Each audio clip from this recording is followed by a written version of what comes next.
네, 여러분 안녕하세요. 코인스터디입니다. 오늘 분석할 코인은 피스 네트워크라는 코인이고요. 우리 스터디언 분과 구독자분께서 분석 요청하신 코인입니다. 영상 시작에 앞서서 저희는 스터디 채널이에요. 텔레그램 단톡방, 리딩방, 문자, 종목 추천 이런 거는 안 하니까요. 이런 걸 원하시는 분들은 다른 채널로 가주시면 감사하겠습니다. 피스 네트워크 조금 알아봤어요. 알아봤는데 일단은 솔라나 체인을 쓰고 있고 이제 스마트 컨트랙트를 활용해서 이제 오라클 서비스를 제공하는 이제 코인인 것 같아요. 그래서 각종 DApp들도 이제 사용이 될 수 있겠죠. 그리고 핵심적으로는 대형 거래소들이 좀 파트너로 많이 있더라고요. 해당 내용은 여기 마켓캡에서 웹사이트 누르시면은 이렇게 나와 있는데 여기서 이제 파트너십들이랑 관련 내용들에서 확인할 수 있으니까요. 매수를 뭐 고민 중이시거나 여기 나와 있네요. 매수를 고민 중이시거나 좀 관심 있게 보시는 분들은 꼭 읽어보시고 참고하셨으면 좋겠습니다. 일단은 그래서 특징으로는 그 테마로는 이 디파이나 RWA랑 결합될 확률이 높아요. 아무래도 이제 오라클이란 게 그러니까 여러분들 체인링크 생각하시면 돼요. 체인링크 생각하시면 되고 오라클이 실시간으로 이제 어딘가에 있는 가격 정보 혹은 어떤 가격 데이터뿐만 아니라 모든 데이터들을 받아와서 이제 블록체인에다가 이렇게 데이터를 가져와 가지고 블록체인을 구동시키는데 정보를 이제 실시간으로 공유를 하는 거죠. 이런 것들을 이제 오라클이라고 부릅니다. 가격을 그냥 끌어온다 이렇게 생각하시면 돼요. 블록체인 상으로. 그래서 이런 것들은 이제 RWA에다가 이제 필수적이죠, 사실 오라클이 필수적이고 이런 것들에 ETF에도 묶일 가능성이 있어요. 장기적으로 봤을 때는 그런 부분들은 좀 장점으로 생각이 됩니다. 제가 좋아하는 테마죠. 디파이랑 RWA. 마켓 캡으로 봤을 때는 113이라서 가격 상승에 제한은 크게 없을 것 같아요. 근데 지금 신생 코인이어가지고 데이터가 조금 많이 부족합니다. 업비트 볼륨이 조금 크다는 이제 주의사항이 있어요. 업비트 볼륨이 24% 여기 나오죠. 볼륨 기준으로 솔팅을 하니까 23.99%네요. 업비트 다음에 이제 후오비 이런 식으로 있는데 K 볼륨이 높다는 거는 제가 조금 유의할 게 두 가지 정도 있다고 말씀드렸죠. 일단 첫 번째로는 이제 가격이 단독적으로 움직이는 경우가 있고요. 불장인데 혼자 이러다가 애들 다 끝났는데 혼자 올라가고 이런 상황이 벌어집니다. 그래서 요거에 좀 유의하셔야 되고 왜냐면 이게 K 세력의 마음이기 때문이에요. K 세력이 마음대로 시세를 이제 조정할 수 있기 때문에 그렇습니다. 그리고 또 두 번째, 단독 행동 말고도 이제 설거지가 나올 확률이 있어요. 왜냐하면 그러니까 이거는 확률적으로 두 가지로 나뉘어져요. 설거지를 할 확률이 있고 아니면 장기 상승할 확률도 있어요. 근데 이제 장기 상승보다는 K 볼륨이 높다는 거는 아무래도 설거지 확률이 조금 있다. 이렇게 보시면 될 것 같아요. 설거지 관련한 내용은 이제 매매에 가서 자세하게 말씀을 드리도록 하겠습니다. 근데 아직까지 그거를 단정하기에는 조금 일러요. 이제 정상적으로 우상향할지 아니면 설거지하고 끝날지 이거는 아직 몰라요. 거기에까지는 알 수가 없고 일단 주의해야 된다. 이 정도만 인지하고 넘어가시면 좋을 것 같습니다. 토크노믹스 보도록 할게요. 데이터는 이제 마켓캡이랑 코인게코에서 가져왔고요. 발행량은 100% 완료가 됐는데 이제 유통량이 15%밖에 안 돼요. 그러니까 피스라는 코인에 대해서 우리가 토크노믹스를 이렇게 살펴보면은 이제 여기 발행된 게 있고 이제 미발행이 있어요. 근데 이게 이제 0이라는 거예요. 0이라는 거고 발행 중에서도 유통량이 있고 미유통량이 있는데 이제 미유통량이 85%, 유통량이 15%. 엄청 유통량이 적죠. 그러니까 시장에 풀려 있는 것보다 아직 안 풀린 게 많다는 거예요. 그럼 얘네 재단 좀 이상한 거 아니야? 혹은 얘네 뭐 이 블록체인 좀 이상하게 운영되고 있는 거 아니야? 얘네 왜 이래? 이렇게 생각하실 수 있는데 신기한 거는 인플레이션이 0%입니다. 그러니까 여기서 넘어온 게 0%라는 거예요. 아무래도 제 생각에는 이게 이제 초기 이제 락업 물량들이 아직 해제가 거의 안 됐거나 하나도 안 됐을 확률이 높아요. 그래가지고 이런 식으로 나오는 것 같아요, 데이터가. 그러니까 신생 코인들은 분석에 한계가 있다는 게 이제 이런 부분들 때문입니다. 이게 많이 잡혀 있기 때문에 추후에 나올 인플레이션 우리가 예상할 수는 없는 거잖아요. 이제 나온 걸 가지고 우리가 분석은 할 수 있지만 나온 거 가지고 나올 거를 예상할 수 없기 때문에 이 투자하시는 분들 입장에서 주의하셔야 될 거는 이 락업 해제 일정에 대해서 좀 디테일하게 검색하고 찾아보실 필요가 있어요.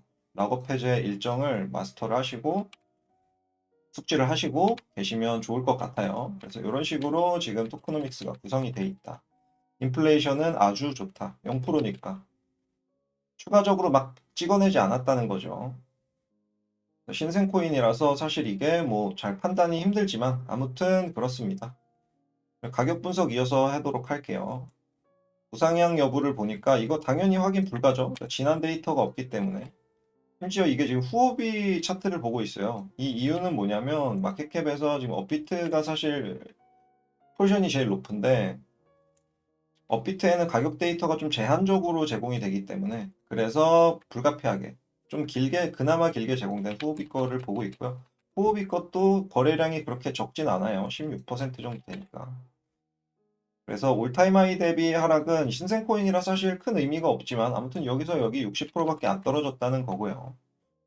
매집 평단가 대비 상승률을 보니까 이제 매집 평단가가 여긴데 이 정도 위에 있다는 거예요. 오른 건 아니죠. 그러니까 위에 있다는 거고 이것도 아직 매집이 끝나지 않았을 수도 있기 때문에 끝나지 않았을 확률이 좀 높다고 봐요. 저는 조금 더 매집을 해서 횡보 매집을 할지 뭐 상승 하락으로 매집을 할지 아니면 하방으로 이탈해서 이렇게 매집을 할지 이건 몰라요. 모르지만 아직 매집이 정확히 끝난 건 아니다. 이렇게 보여지고요. 가능성을 열어두고 봐야 된다는 거예요. 그리고 사실 매물대랑 피보나치는 제가 미리 이미 그려놨는데 이게 이제 총 매물대가 이렇게 쌓여 있는 거 보니까 여기가 이렇게 튀어나와 있죠. 많이는 아니지만 약간의 차이가 있어요.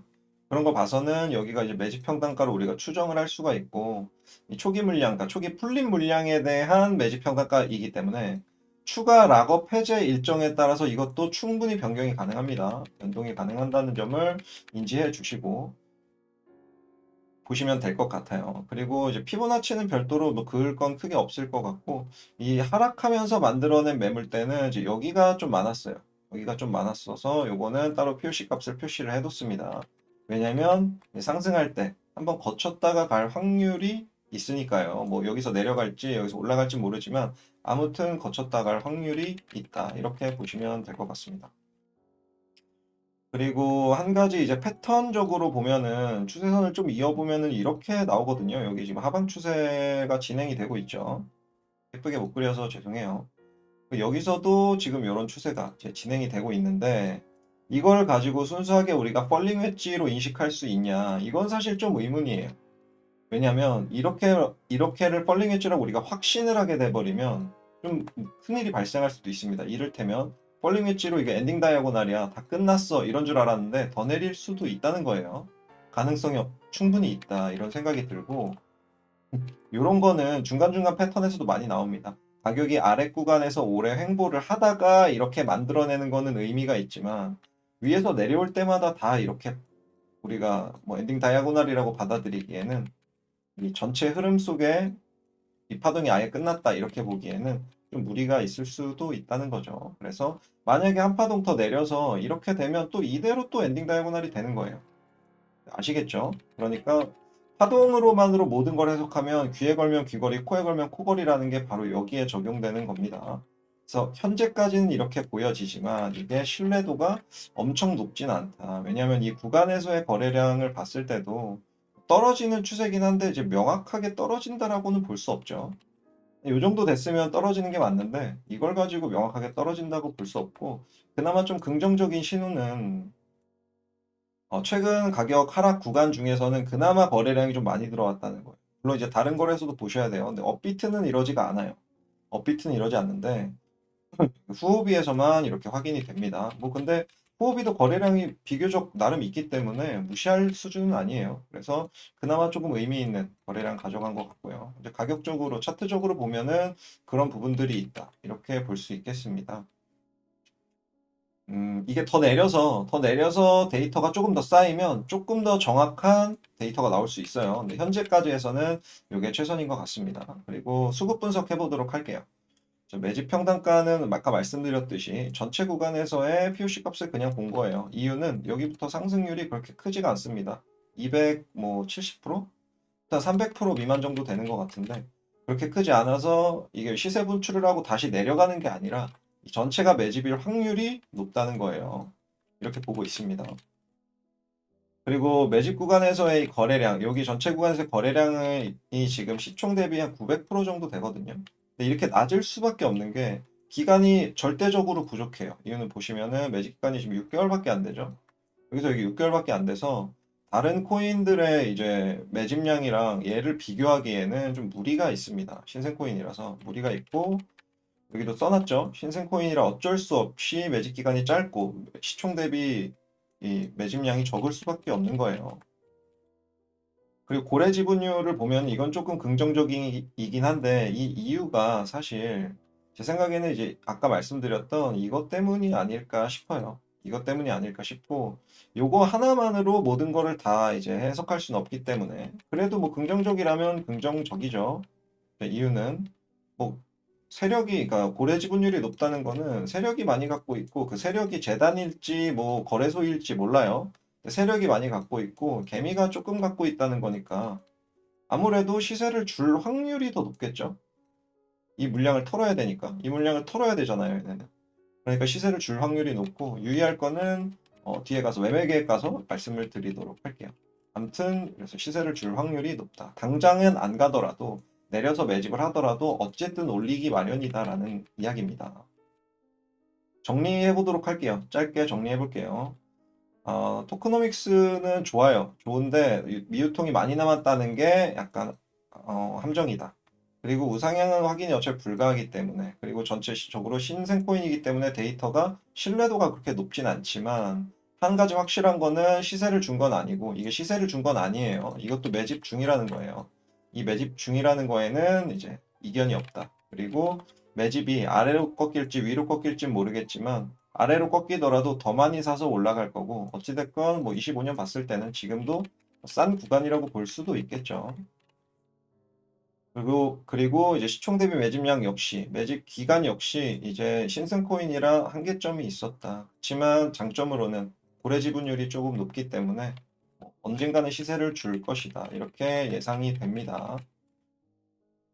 그래서 지금은 이제 제일 중요한 건 사실 이거예요. 얘네가 제일 중요해요. K세력 형들이 올려주냐 마냐, 혹은 오늘 올리냐, 아니면 한 달 뒤에 올리냐, 아니면 1년 뒤에 올리냐, 이거 이 형들이 결정하는 거기 때문에 거기에 대해서는 뭐 우리가 할 수 있는 건 없습니다. 그냥 적당한 싼 가격에 사는 게 베스트예요. 현물 투자는 늘 그렇습니다.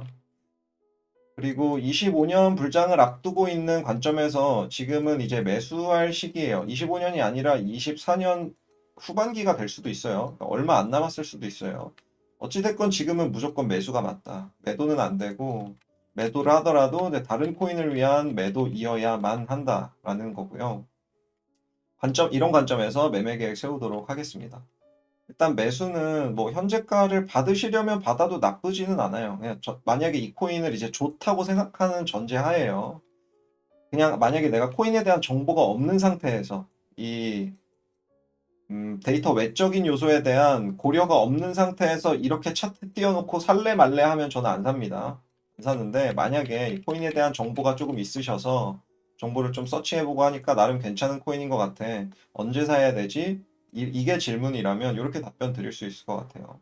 현재가도 뭐 나쁘진 않은데 여기서 위험한 자리에서 많이 사는 건 좀 그렇고 차라리 VP 확인하고 0.28달러 근처에 갔을 때 이런 식으로 튕긴다면 여기가 괜찮은 매수 구간이 되는 거예요. 만약에 내리더라도 내리꽂고 위에서 튕기는 이런 상황이 생겨요. 이런 상황이 생기면 여기가 괜찮은 이제 매수 단가가 된다. 그리고 한 가지 아까 제가 말씀드렸죠. 자, 바로 올리는 1번 시나리오도 있지만 이거 골 파고 내려가서 골이 아니라 아예 그냥 지하로 내려간 다음에 시간 끌어서 여기서 거래량 쭉쭉쭉쭉 올라가는 거 확보하고 얘네들은 이렇게 낮아지고 이런 시나리오 만들고 골 한번 파고 올리는 경우도 있어요. 이러면 더 높이 가는 거예요. 이런 2번 시나리오가 나오면 더 높이 가는 겁니다. 이렇게 나올 경우에를 대비해서 이럴 경우를 대비해서 현금 보유를 남겨둬야 된다. 안전마진, 그러니까 보험 개념이죠, 보험 개념으로 남겨뒀다가 싸지면 여기 어딘가에서 POC 값이 이렇게 찍힐 거니까 여기 어딘가에서 사면 되겠죠. 그렇게 대응하는 게 괜찮을 것 같고요. 저라면 그렇게 할 것 같고요. 그리고 이제 시총이 높지도 않고 뭐 확실히 뭐 매집량이 그러니까 세력이 갖고 있는 매집량이 확실히 높은 게 아닐 수도 있기 때문에 이게 확정적이지 않기 때문에 이런 데다 많은 돈을 쓰는 거는 조금 그렇고요. 무리이고 제 생각에 자주 드는 예시 내가 유동자산 1억 있고 코인에다 5천 투자해 그러면 150 정도가 적당하다. 그러니까 5천분의 150이죠. 150 정도가 아니라 150 미만이 적당하다는 거예요. 아까 100만 원이든지 뭐 이런 수준 본인의 수준에 맞게 이런 이 도박 매매라고 해야 되나? 그러니까 하이리스크 하이리턴 매매를 좋아하시는 분들은 조금 많이 하셔도 되겠지만 저라면 그냥 이 정도 수준으로 할 것 같습니다. 그래서 참고하시라고 적어뒀어요. 매도 계획을 볼게요. 매도 계획 보면은 일단은 여기 선택사항으로 POC 값 당연히 여기 상승하는 구간에서 그러니까 떨어지는 구간에서 있었던 POC 값은 한 번은 걸쳐갈 확률이 높아요. 딱 보이시죠? 이렇게 올라가다가도 여기서 올라가든 아니면 찍고 올라가든 올라가다가도 여기서 한번 꺾었다 갈 확률이 높다고 말씀드렸죠. 그렇기 때문에 한 번은 정리를 하는 겁니다. 한 번은 정리를 하고 가는 거고 이게 무조건 정리를 해야 되냐 그건 아니에요. 왜냐하면 손익비에 따라 달라집니다. 내가 여기서 샀으면 여기가 지금 2점 몇 배 정도밖에 안 되거든요. 2점 몇 배예요. 이거는 안 파는 게 나아요. 선택사항이라는 거예요. 근데 만약에 내가 2점 몇 배에도 불구하고 다른 엄청 좋은 코인을 사고 싶은 게 있어. 그러면 단기간에 시세를 줬을 때 얘가 다시 떨어질 걸 감안해서 여기서 일부 덜어내고 다른 코인을 매수하는 내가 좋게 보고 있었던 이런 경우에는 좀 괜찮은 판단이에요. 근데 이런 경우를 제외하고 그냥 여기서 파는 거는 사실 좀 아깝다. 왜냐면 더 가져가면 더 높이 갈 건데 모든 코인이 대부분 그런데 왜 굳이 미리 현금화를 해서 이득을 덜 볼 필요는 없는 거죠. 그리고 만약에 내가 내려가지고 이런 데서 이제 샀어. 이런 데서 사서 평단가가 좀 이게 손익비가 4배 이상이 되는 경우 이런 경우엔 여기서 한번 던져내는 것도 괜찮다는 거예요. 물론 이러고 다른 코인 사면 더 많이 살 수 있겠죠. 다른 코인을 더 많이 살 수 있겠죠. 이 돈이면 손익비가 크니까 그렇게 접근하시면 괜찮을 것 같습니다. 그래서 매도 계획을 이렇게 적어놨고요.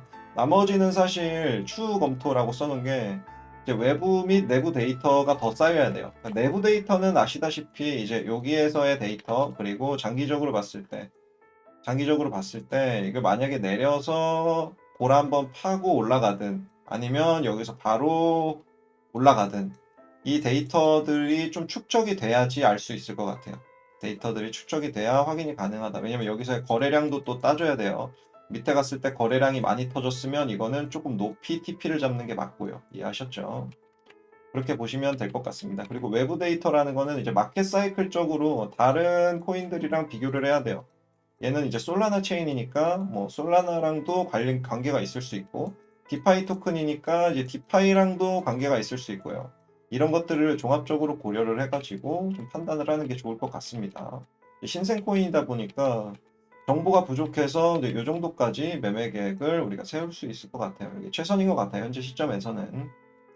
나중에 혹시 데이터가 더 쌓이면 혹은 뭐 가격 변동이 크게 있거나 거래량 변동이 크게 있으면 그때 가서 다시 한번 업로드 해가지고 말씀을 드리도록 할게요.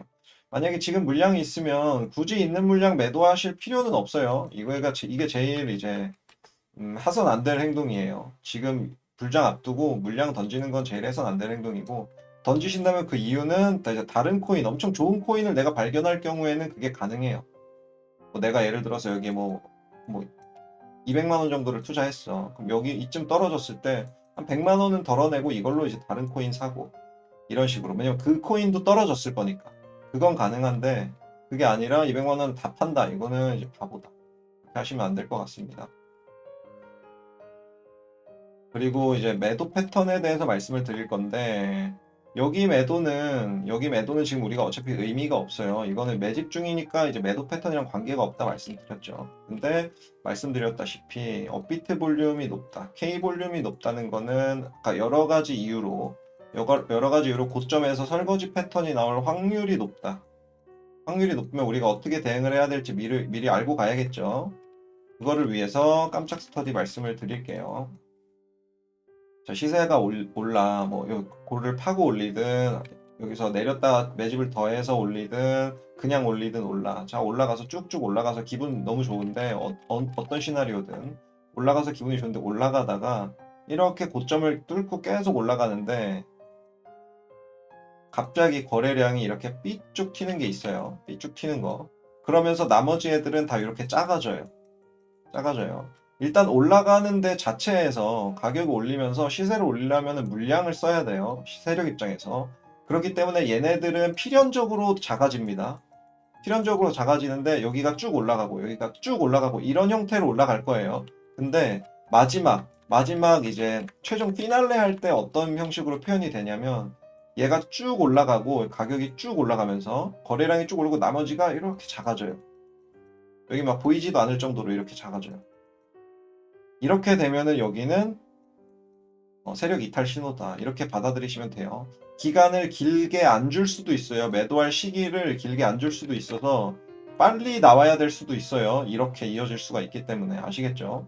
그래서 요 시기가 물론 이제 당장에 해당되는 내용은 아니고 25년도쯤 가서 해당되는 내용이에요. 혹은 이제 24년 말이나 돈을 좀 빨리 풀어서 코인 가격이 조금 빨리 올라가면은 코인들이 전체적으로 빨리 올라가면은 이 정도 될 거고요. 그게 아니라 일반적인 수준이면은 이제 25년도 될 겁니다. 그래서 요 정도 시기에 갔을 때 요런 움직임이 나온다면 요거는 세력 이탈 신호로 받아들여서 우리가 빠르게 매도를 하고 엑시트 탈출을 해야 된다. 이런 말씀입니다. 이렇게까지 말씀을 드려봤고요. 제가 늘 항상 강조하는 거 두 가지. 공부 플러스 매매. 절대 놓지 마시고 제가 계속 잔소리하는 이유가 있습니다. 놓지 마시고 계속 하셔야 돼요. 공부는 이제 코인스터디 구독부터 시작해가지고 영상 다 찾아보세요. 찾아보시면서 제가 어떤 논리로 어떤 생각을 하는지 마스터 하시면은 도움이 정말 많이 되실 거예요. 웬만한 쓸데없는 영상들보다는 확실히 좋을 겁니다. 그 유튜브 썸네일 자극적으로 해서 올리는 걔네들 있잖아요. 그런 애들 거 쳐다보면서 뭐가 급등할지 확인하고 궁금해하고 이런 거 하지 마시고요.